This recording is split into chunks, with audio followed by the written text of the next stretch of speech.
De quoi je me mêle sur rmc.fr et 01net TV. François Sorel.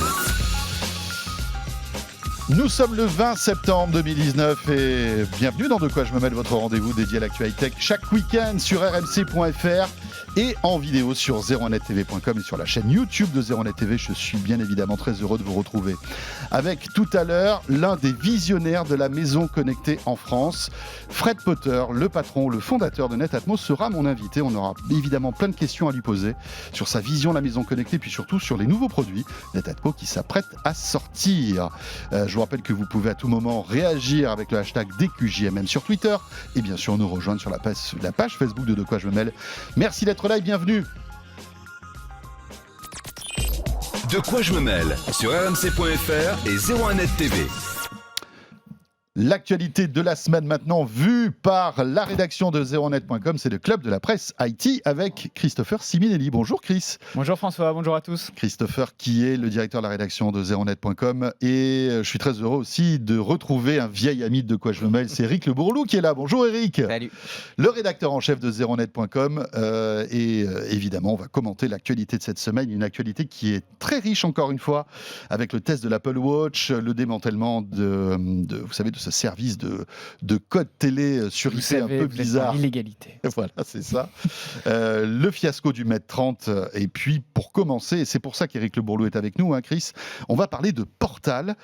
Portal qui est un nouveau produit high-tech qui a été lancé qui va être lancé par Facebook et qu'on a eu la chance de pouvoir tester. En tout cas, de prendre en main. Oui, c'est vrai. Donc il y a eu les... Eric. Avec Éric Le Bourlou. Bon, on l'a pris en main, on l'a pas encore testé, on va recevoir je pense les produits dans quelques jours, quelques semaines, ils sortent le mois prochain, mais c'est vrai que c'est un produit assez étonnant qui sort en France donc à la mi-octobre et que Facebook avait déjà lancé l'année dernière. Alors c'était vraiment le pire moment pour Facebook pour lancer ça puisque c'était en plein scandale Cambridge Analytica et puis tout à coup ils annoncent on a un nouveau produit pour vous, on va vous foutre une caméra dans votre salon et là évidemment bonjour, bienvenue. Bonjour, vous respectez notre vie privée, bien sûr. Toujours plus loin. On lance donc Portal et donc c'était un produit qui a un peu bidé, hein, faut bien le dire, aux États-Unis. Il s'en est pas vendu. Alors on n'a pas les chiffres, mais visiblement, il s'en est pas vendu beaucoup. Mais Facebook a décidé de remettre le couvert et donc lance 3 nouveaux produits, y compris en France, puisque là, c'est le premier produit n'avait été lancé que aux États-Unis, au Canada, je crois, mais cette fois-ci, c'est lancé en France. Alors si vous êtes avec nous en vidéo, hein, vous le découvrez, hein, on dirait un bon vieux cadre photo des années 90. Alors c'est complètement assumé. C'est le design cadre photo, c'est complètement assumé. Ah, tiens, on voit Jérôme Collomb. Ouais, on voit mon camarade Jérôme.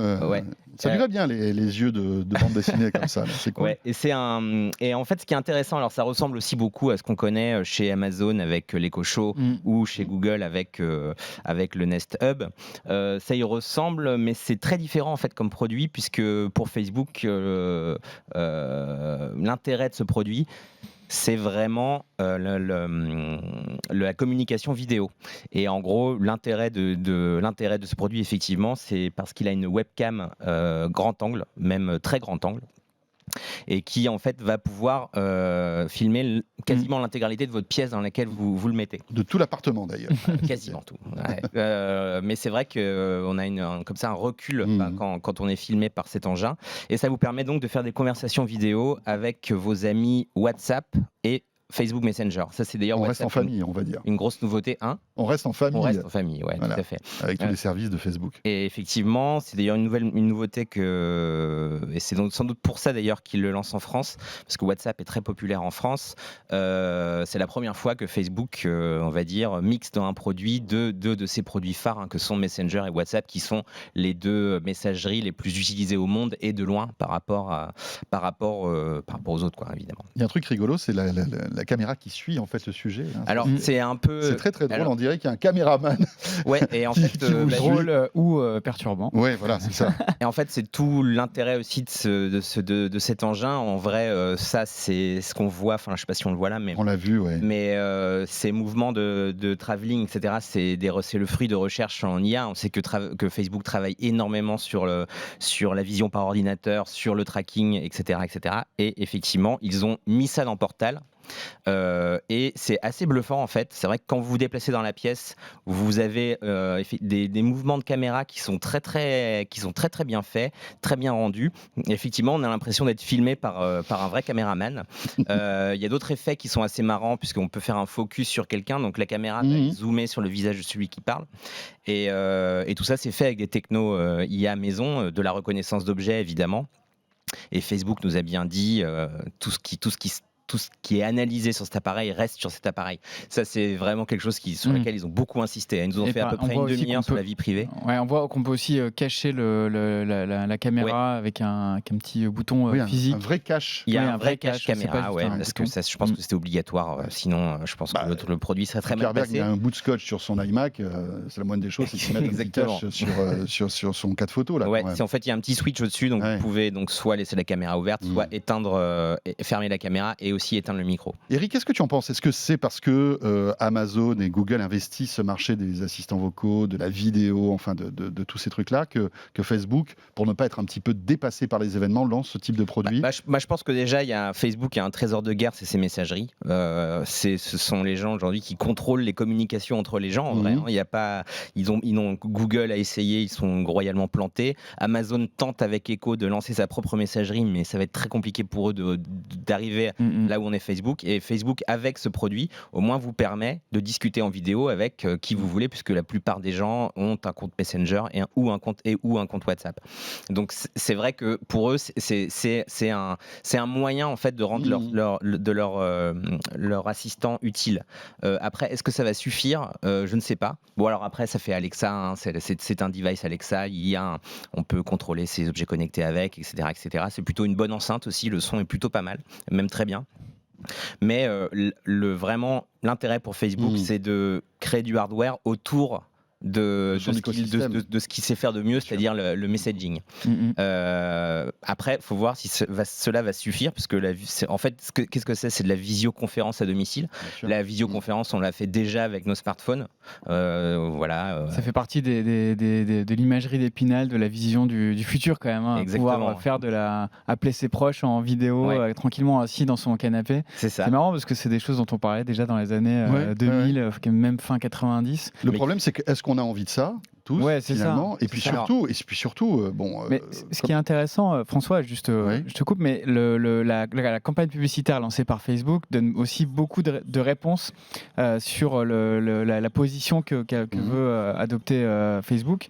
Clairement, on voit que c'est un produit qui est plutôt positionné, je dirais pas pour les seniors, mais pour la famille, pour les personnes qui veulent avoir des nouvelles de leurs petits-enfants. Exactement, Et donc c'est assez intéressant ce positionnement qui est quand même différent de celui de Google et Alexa et Amazon. Alors, il faut qu'on enchaîne. Juste, la question qu'on peut se poser, c'est est-ce que Facebook a la légitimité de sortir ce type d'appareil et est-ce qu'il va se vendre ? Franchement, est-ce que vous achèteriez ce type de device ? Moi, non, personnellement. En fait, je pense que ça intéressera, comme vient de le dire Christopher, des gens qui ont par exemple la famille à distance. Ça peut être utile parce qu'effectivement, on en a pas parlé. Mais on peut le faire avec son téléphone, tout ça. C'est ça qui est. Enfin, je veux dire, aujourd'hui.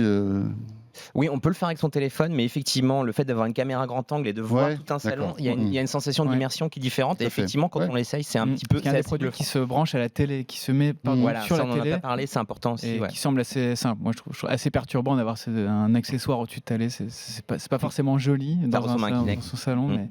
Mais par contre, cet accessoire-là, c'est aussi pour Facebook le moyen d'avoir en fait une box télé, puisqu'on sait qu'ils sont en train de discuter avec Netflix, avec Amazon, etc., pour avoir du contenu sur cette box, sur ce Kinect-like qui vous permettent d'abord de faire de la visio.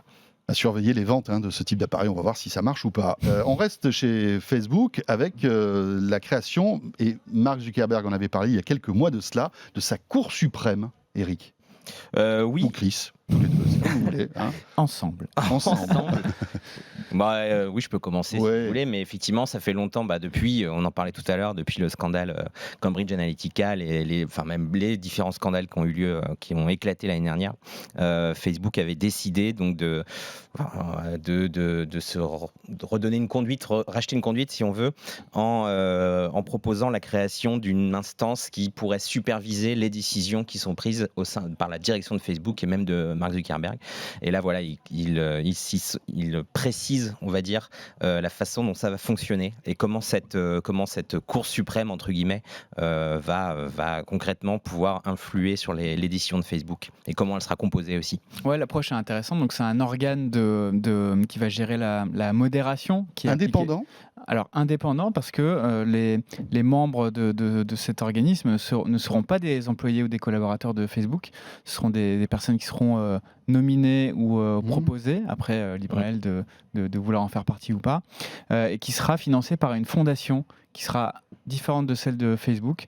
Et donc, l'idée, c'est d'éviter au maximum les liens ou l'ingérence que pourrait avoir Facebook avec cet organisme. Et c'est eux qui peuvent avoir le dernier mot. Ils peuvent contester une décision qui a été prise par la direction de Facebook. Ils peuvent rendre des décisions qui vont à l'encontre même de celle de Mark Zuckerberg ou du comité exécutif de Facebook.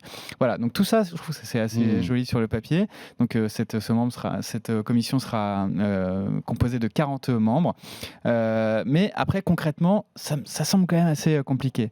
Facebook est présent dans 88 pays. On se demande quand même comment 40 membres peuvent avoir représentés ou avoir une vue détaillée, une connaissance approfondie de chacun de ces 88 marchés avec ses spécificités culturelles, politiques, stratégiques. Donc assez compliqué. On ne sait pas non plus de quelle nationalité sera composé ce comité de 40 personnes.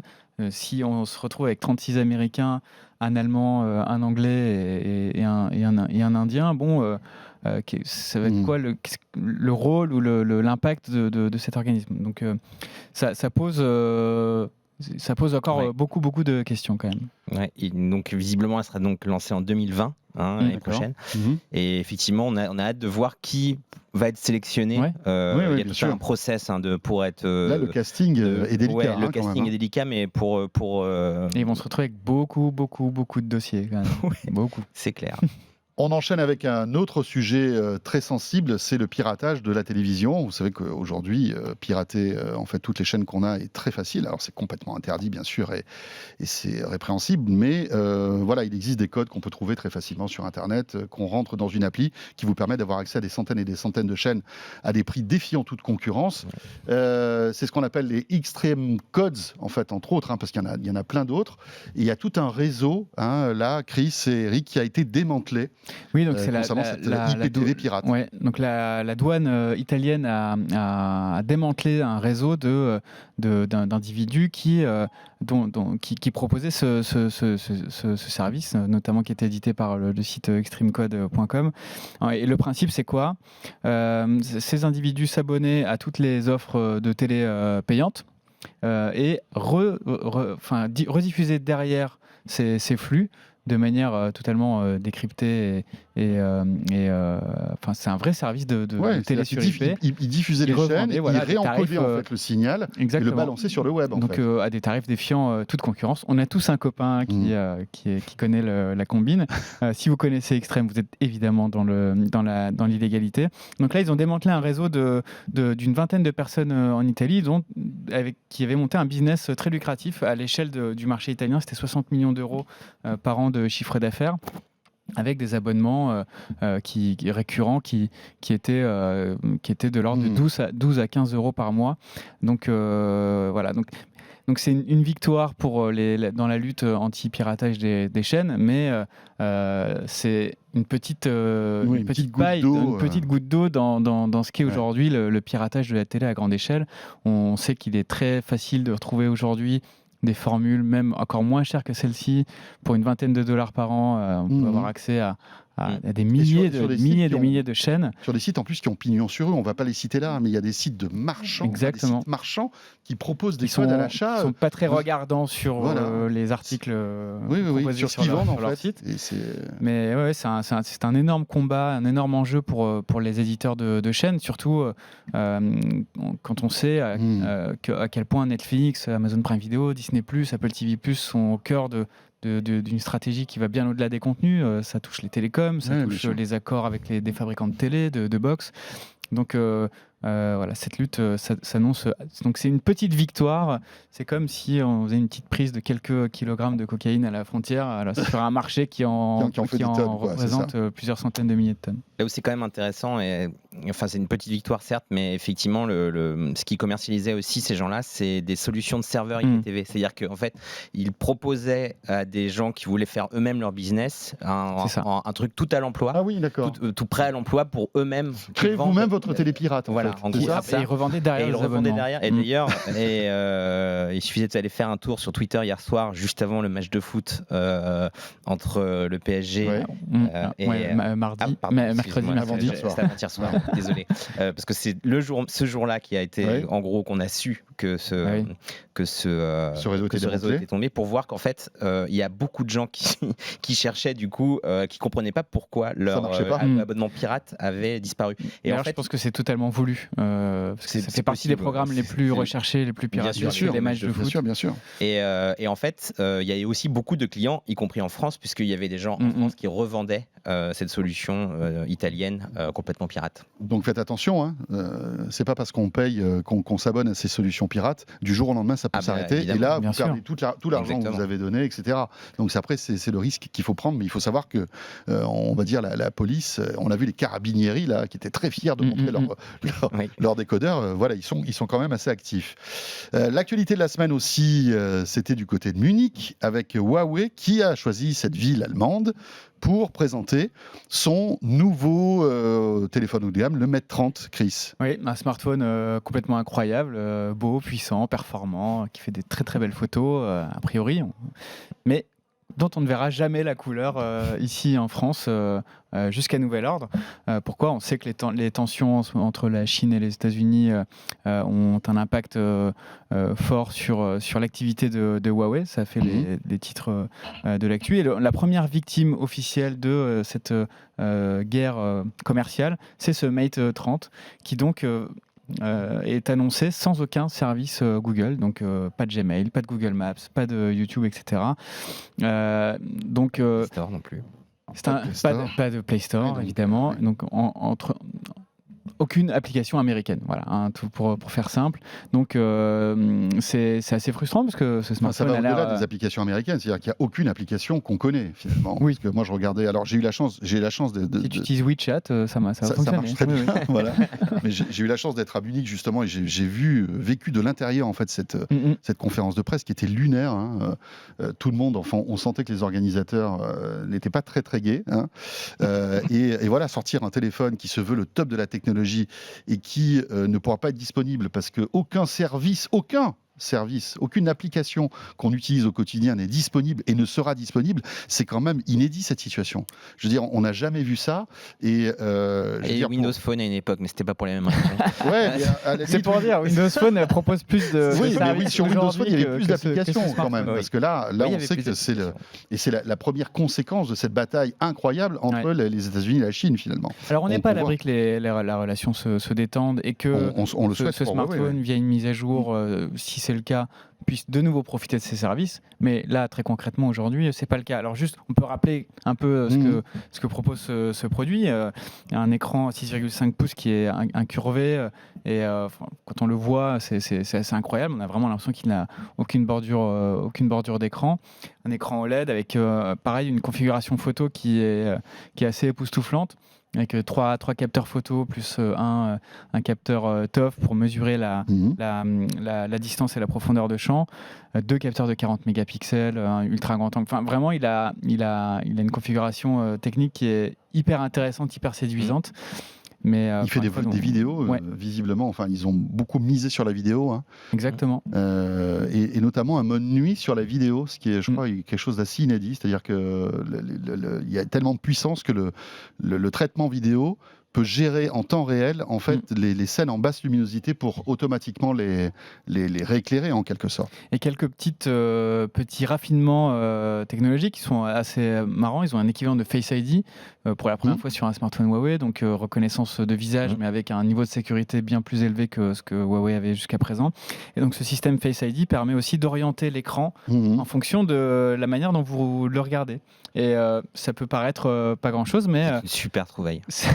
franchement. Hein. Ouais, mais c'est dans votre lit et puis que vous avez c'est ça. qui s'incline. Ouais, on est obligé de le bloquer et voilà, tout. obligé de le bloquer. Voilà, donc, c'est bête, mais c'est super intéressant.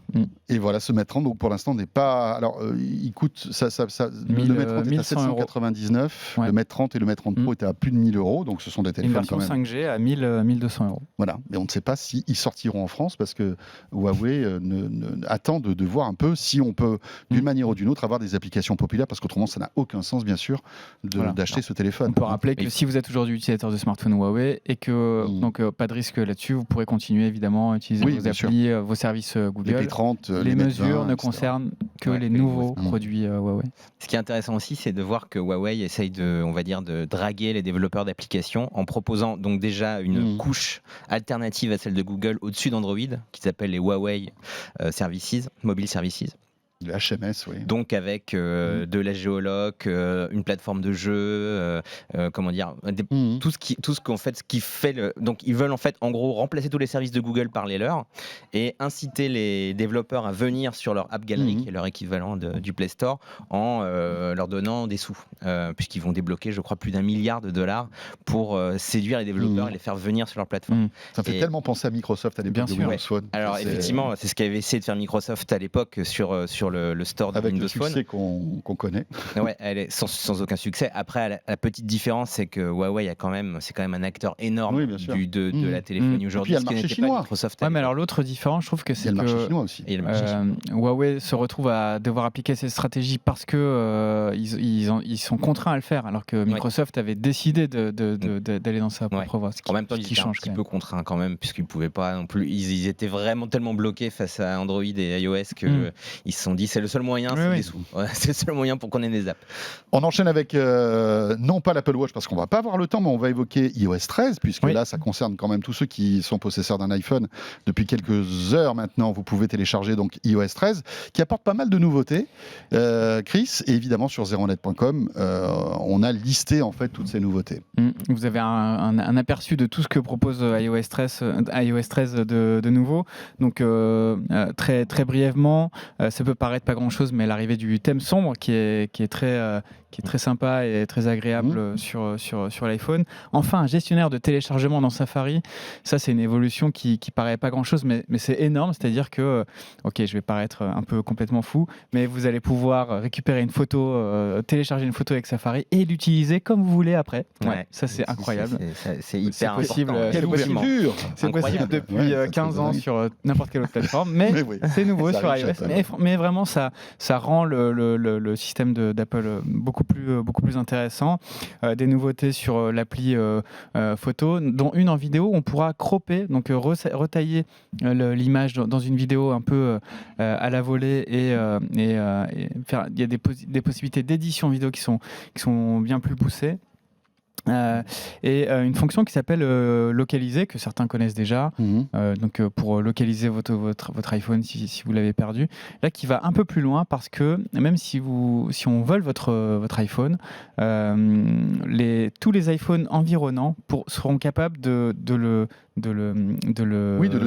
détecter quand même. Ils serviront de relais pour indiquer sa position. Même s'il n'est pas connecté au réseau, il pourra être repéré et géolocalisé. Et ça, c'est quand même un très bon garde-fou pour les vols. On sait que les iPhones font partie des produits les plus volés en termes de smartphones. Là, on va commencer à se poser la question sur le vol des iPhones, ça va devenir de moins en moins intéressant. Donc ça, c'est plutôt... oui, parce que tout le monde a des iPhones et on peut imaginer que dans un environnement... n'importe lequel, il y aura un iPhone qui traînera quelque part et qui pourra remonter l'information. C'est une super idée. Vraiment une super idée. Après, ça pose des problèmes en matière de vie privée, je trouve, parce que mine de rien, ça veut dire que même si, par exemple, je ne veux pas être détectable, si je coupe le Wi-Fi et le réseau de mon téléphone, malgré tout, on pourrait le retrouver. A priori, c'est à partir du moment où on le déclare comme volé. D'accord. Donc, c'est quand il est déclaré volé, en fait. Dans le parc d'iPhone comme volé, et donc il est en mode recherche. Perdu, je pense aussi. Et enfin, petite innovation. Encore une encore une, c'est iOS 13, c'est aussi l'arrivée d'iPadOS qui est concomitante. Donc un nouvel OS pour la plupart des iPads et qui change là aussi vraiment la donne, qui rapproche les iPads de ce que sont aujourd'hui les PC, avec un explorateur de fichiers qui va beaucoup plus loin. Il se rapproche de plus en plus de macOS. La possibilité d'utiliser un iPad comme second écran de son Mac, ça c'est hyper intéressant. et support des manettes Xbox, PS4. Donc il y a quand même beaucoup de choses avec cette iOS 13. Et juste pour conclure, si vous avez un iPhone à partir de l'iPhone SE et suivant, vous pouvez profiter d'iOS 13 avec pas toujours toutes les fonctions d'iOS 13, mais elle est un peu buggée quand même, cette version d'iOS 13. Et d'ailleurs, Apple s'empresse de sortir une autre version. iOS 13.1 va arriver très vite d'ici quelques jours. Le 24. Parce que c'est vrai qu'il y a visiblement quelques problèmes en même temps qu'iPadOS d'ailleurs. J'ai l'impression qu'ils sont un peu trop précipités et ils n'ont pas eu le temps de tout caler avant le jour J. Merci Christopher Siminelli. Merci François. Directeur de la rédaction de ZeroNet.com et merci aussi à Eric Le Bourreau. Merci. Et ça fait toujours plaisir de retrouver Eric dans De quoi je me mêle, rédacteur en chef de ZeroNet.com. Vous restez avec nous dans un instant. L'un des papas de la maison connectée sera dans ce studio. Il s'agit de Fred Potter, le fondateur de Netatmo, qui va nous présenter entre autres tous les nouveaux produits issus de ce constructeur d'objets connectés français. Merci d'être là et à tout de suite. De quoi je me mêle sur RMC.fr et 01net TV.